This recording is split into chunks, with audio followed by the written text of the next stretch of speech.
You mentioned how your deadlift might go down.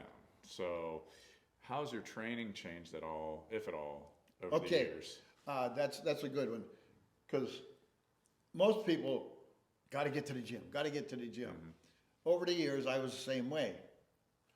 But over time, I found out, like one year I was training for the national championships. And I put people on a 12-week cycle for a meet.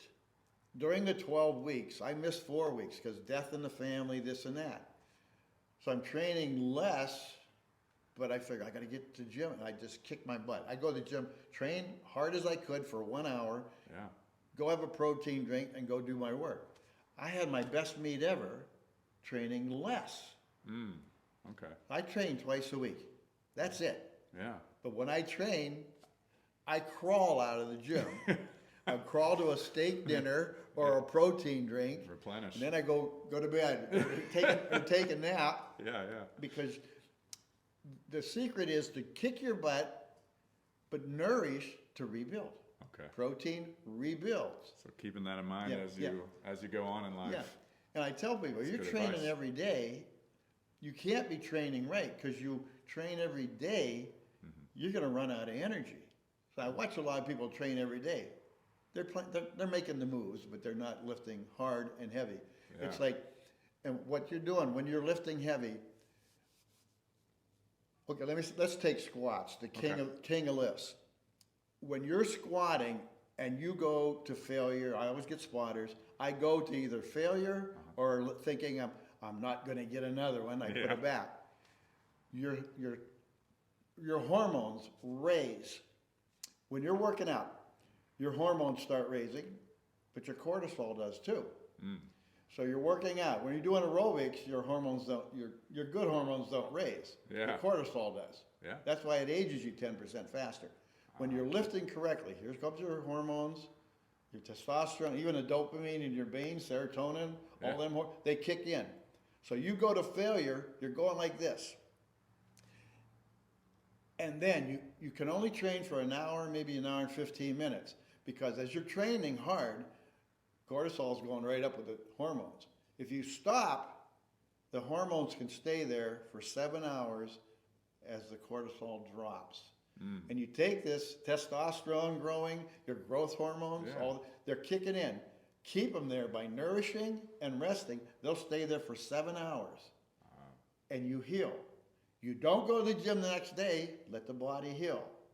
Sometimes you don't go to the gym for 2 days. If you big heavy squat or deadlift, you maybe take 2 days off, go back on the third day when your body's healed, and do it again, and then heal. Do it again and then heal. And that's what I did when I was pulling those 700-pound deadlifts back in my day. And I figured, this is working. I don't have to go to the gym every day. I says, I work here and I don't want to be here every day. How can you come in here and work out every day?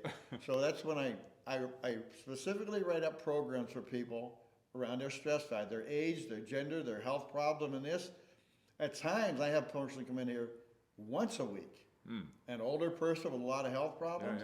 But I kick their butt when they're in it. They get mad at me. I bet. But they heal. And then they heal and they come back again. Right.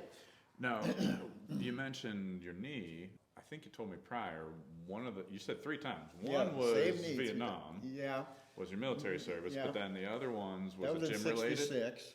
Okay. 69, I came home. I board my buddy's motorcycle and I'm riding across town. Guy goes right through a stop sign, breaks my leg again. So not gym related. No. Okay. And the third time was 72. I was carrying a big beam. I was an iron worker, moving this big beam for this guy. I think probably weighed 300 pounds. Yeah. So we got up on he's a big guy. He got on our shoulder and he tripped. Took my knee out. Oh.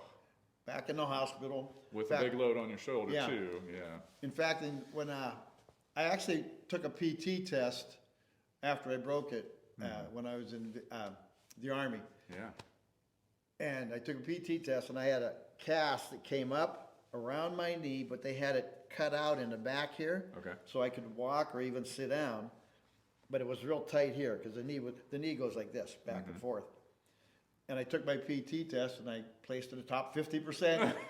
You put a cast on my leg. Yeah.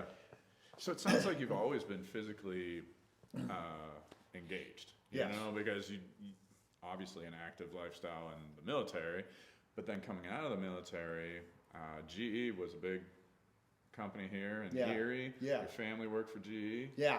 Then you didn't. No, I helped build GE. I put up a lot of buildings at GE. So were you one of these guys like I see in pictures sitting on a beam eating his lunch way up high in the sky? Yes, and I loved it because it's amazing. You're in charge of what you're doing. Nobody's going to bother you. Yeah. The guys on the ground, they got to run around, hook things up, send it up to me. It comes in, big beam. You're hanging on a column. You're hanging there. You put a wrench in a hole, and you sit on a wrench, and a thing comes up. You grab it. You stick another wrench in the hole. Then you grab a bolt out of your bag. I used to climb those things with a 50-pound bag of bolts on my thing. So even just climbing them was a workout. And that's one of the reasons I started lifting. I was an iron worker, but I was 130 pounds weak. I started lifting weights, and I was the best climber they had because I could go up there with weight on. And then you grab a bolt, stick it in, put about 5 bolts in it, pull the wrenches out, put them back, get up on a beam, you walk out, unhook it, and you stand there and wait for the next one. The next one comes up, you go over on the other end, put it together. It's like putting a big puzzle together. I loved it. It was fun. That's awesome. And I love the heights too. I was going to say no fear of heights, obviously. Well, that's the thing. Or did you get over it? Yeah, you don't think about it. You think, I got a job to do. And I used to sit there, you know, it might take 5-10 minutes to get another one up there. I'd sit there and just look at the scenery, and it's beautiful here because you could actually, we were working night shift down at Hammermill. Yeah. And it was a big building. It was light, they had lights everywhere. And I'm on top of the building. I had to be up at least 90 feet. And I'm sitting there and I'm looking across the lake and I see lights. Found out it was Canada. So you can look, you can see the lights. Yeah, it was beautiful. I'm like, beautiful, clear night. The winter was rough. Sometimes we'd have to go put a building in this weather. Erie, you had to make sure the ice was off the iron and everything. Some serious snow, some serious ice here in Erie, PA. That's for sure. Yeah. I can imagine. So then you put in, am I guessing correctly, 20 years there to retirement, qualifying for retirement, and then that's when you shift over to run in the gym, Jackson Barbell, everything we discussed earlier. Yeah. So, I mean, that also, I think, you're a testament to, you know, this life you've had of hard labor and being physically active. It hasn't ground you down. It's kept you strong. Right. That's what I said. All I got to do is rebuild.